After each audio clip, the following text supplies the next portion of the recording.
Hello दोस्तों, कैसे हैं आप सब लोग। मैं पंकज आपका स्वागत करता हूं मेरे यूट्यूब चैनल अभ्यास क्लासेस में। तो दोस्तों, लास्ट टाइम पे जो हमारी बात चल रही थी नैनीताल जनपद के बारे में चल रही थी और दो वीडियो में नैनीताल जनपद के बारे में डाल चुका हूं।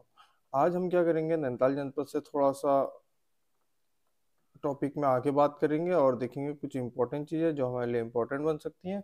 तो उन्हीं चीज़ों को करेंगे। तो आज हम बात करते हैं नैनीताल जनपद के प्रमुख झील और तालों के बारे में। इंपॉर्टेंट पॉइंट है, पॉइंट क्वेश्चन आता है तकरीबन इससे। तो उन्हीं चीज़ों को हम बात करेंगे। जब हम नैनीताल की बात करते हैं तो नैनीताल के ताल के बारे में बात करेंगे तो सबसे पहले हमारे पास नैनीताल का ताल पड़ेगा, जिसको हम नैनी झील के नाम से भी जानते हैं। इसकी जो लंबाई है तकरीबन 1430 मीटर की आपकी लंबाई है और जो इसकी चौड़ाई है 465 मीटर की है। और गहराई के लिए अगर हम बात करते हैं तो गहराई का एक उचित अनुमान नहीं है, तकरीबन 16 मीटर से 26 मीटर तक की इसकी गहराई एक तरीके से कही गई है। एक एक्चुअल अनुमान हमारे पास नहीं है। ठीक है। जो नैनीताल का ताल है इसे पुराने समय काल में क्या कहा जाता था, त्रिऋषि सरोवर कहा जाता था। क्या कहा जाता था? त्रिऋषि सरोवर कहा जाता था। अब इम्पोर्टेंट है कि त्रिऋषि सरोवर कहा गया है और त्रिऋषि सरोवर कहा गया है और इसके तीनों ओर आपकी ओर क्या है, पहाड़ियां हैं। तो ये तीन ओर से 7 पहाड़ियों से घिरा हुआ है। क्या है, नैनीताल जो है तीन ओर से कितनी पहाड़ियों से घिरा हुआ है? 7 पहाड़ियों से घिरा हुआ है। वो 7 पहाड़ियां कौन कौन सी हैं वो आपको याद रखनी है।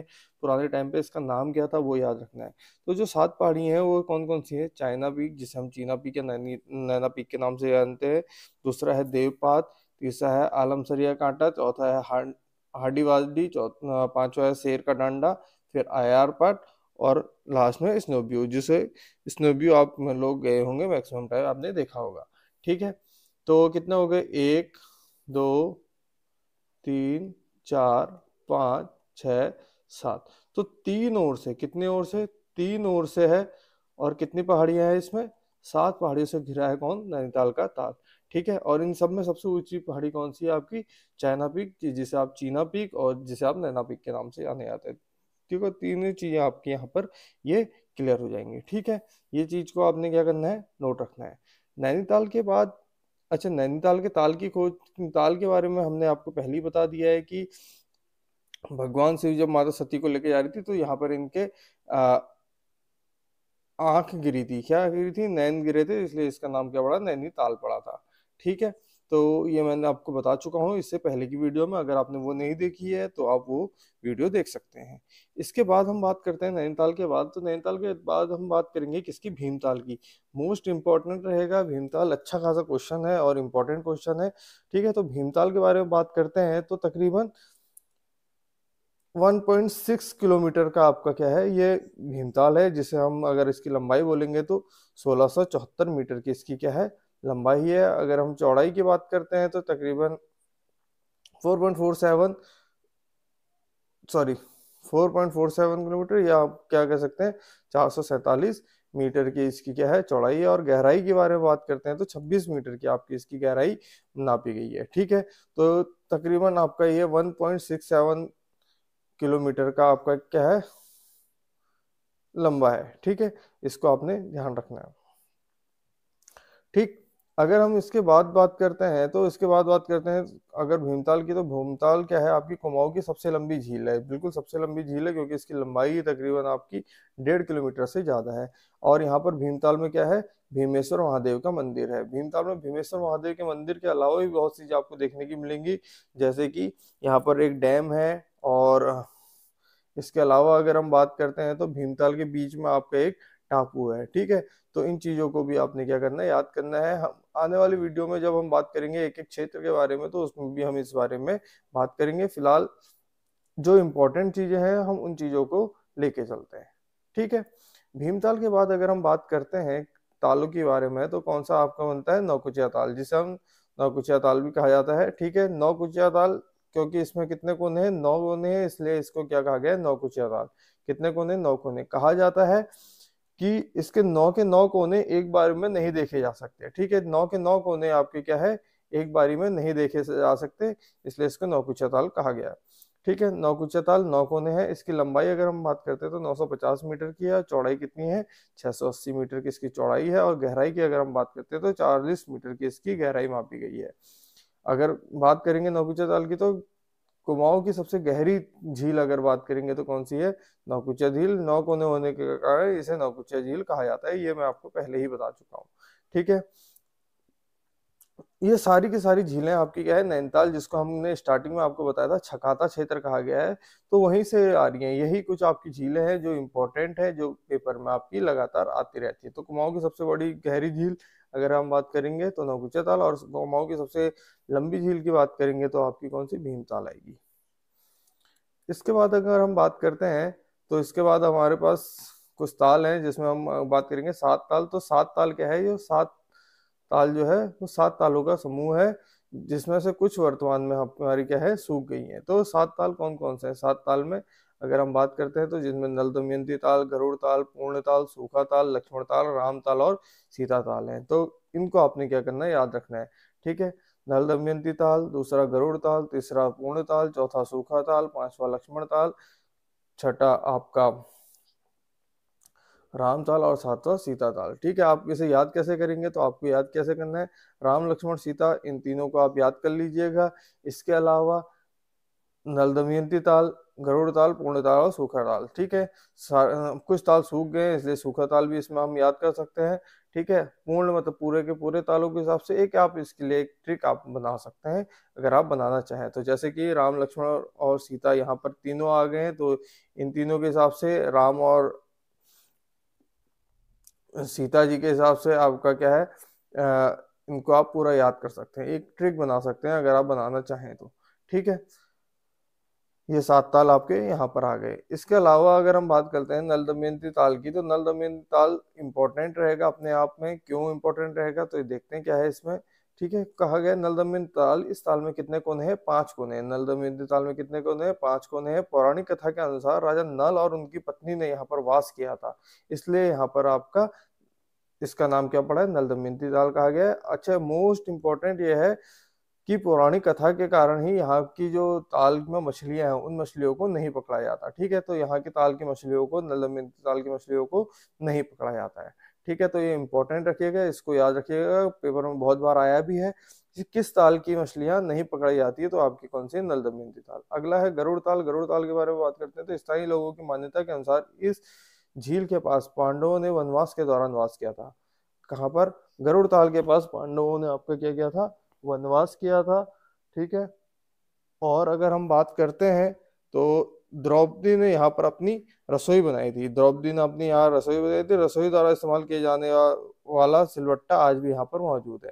ठीक है, गरुड़ ताल के पास में यहाँ पर आपको सिलबट्टा देखने को मिल जाएगा, और पांडवों ने यहाँ पर वास किया था, इंपॉर्टेंट रहेगा। और आपका क्या है, द्रौपदी ने यहाँ पर अपनी रसोई बनाई थी। ये तीनों चीजों को क्या करना है, आपने नोट करके रखना है, ये एक इंपॉर्टेंट पॉइंट बना सकता है। ठीक है, तो इसके बाद अगर हम बात करते हैं राम लक्ष्मण सीता ताल के बारे में, तो ये तीनों ताल एक साथ जुड़े हुए हैं। बिल्कुल यहाँ पर आपको याद रखना है, यहाँ पर राम और लक्ष्मण और सीता जी ने क्या किया था, वास किया था। पांडवों ने भी यहाँ पर वास किया था, और माना जाता है कि भीम ने हिडिंब राक्षस का वध यहाँ पर किया था। ठीक है, तो राम और लक्ष्मण सीता ताल आपका कहाँ पर है? ये भी आपका नैनीताल के अंदर है। हिडिंब राक्षस कौन था? हिडिंबा का भाई था। तो भीम और हिडिंबा का विवाह हुआ था, और भीम और हिडिंबा के विवाह के बाद जो उनका पुत्र था वो आपका कौन, घटोत्कच। ठीक है,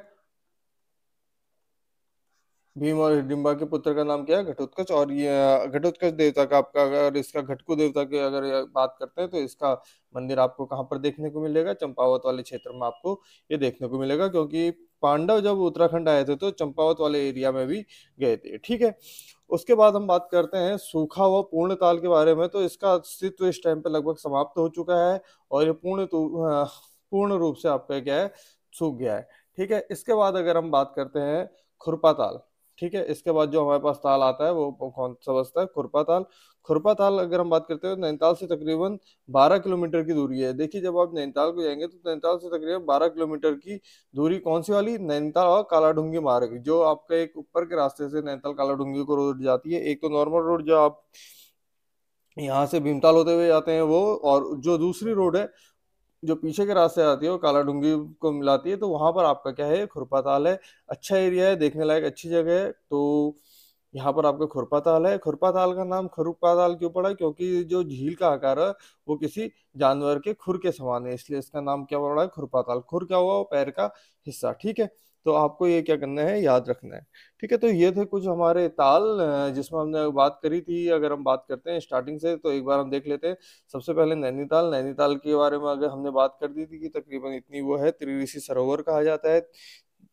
और त्रिऋषि सरोवर में भी आपके लिए क्वेश्चन आ जाएगा। तो त्रिऋषि सरोवर, ये तीन ऋषि कौन कौन से थे, अत्रि, पुलस्त्य और पुलह। ठीक है, ये आपको याद रखना है, कौन कौन से त्रिऋषि।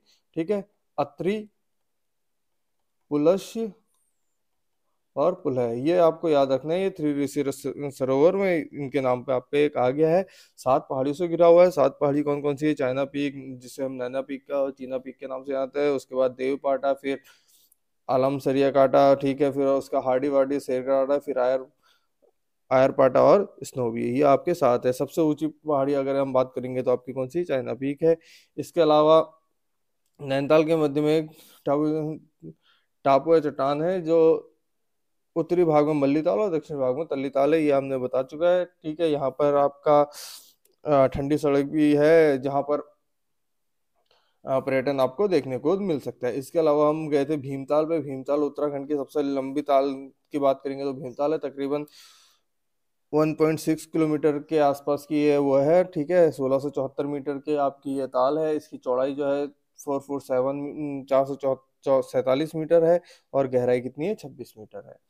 अगर हम बात करते हैं तो कुमाऊं की सबसे लंबी झील अगर हम बात करेंगे तो भीमताल है, और भीमताल के पास में भीमेश्वर महादेव का मंदिर है, और यहीं पर आपका डैम भी स्थित है। ठीक है, इसके ताल के मध्य में एक टापू स्थित है। अगर हम बात करते हैं नौकुचिया ताल की, नौकुचिया ताल में आपको 9 कोने होते हैं, ये ध्यान रखना है। सबसे गहरा ताल आपका कुमाऊं मंडल का वो कौन सा है, नौकुचिया ताल। ठीक है, सबसे गहरी झील है।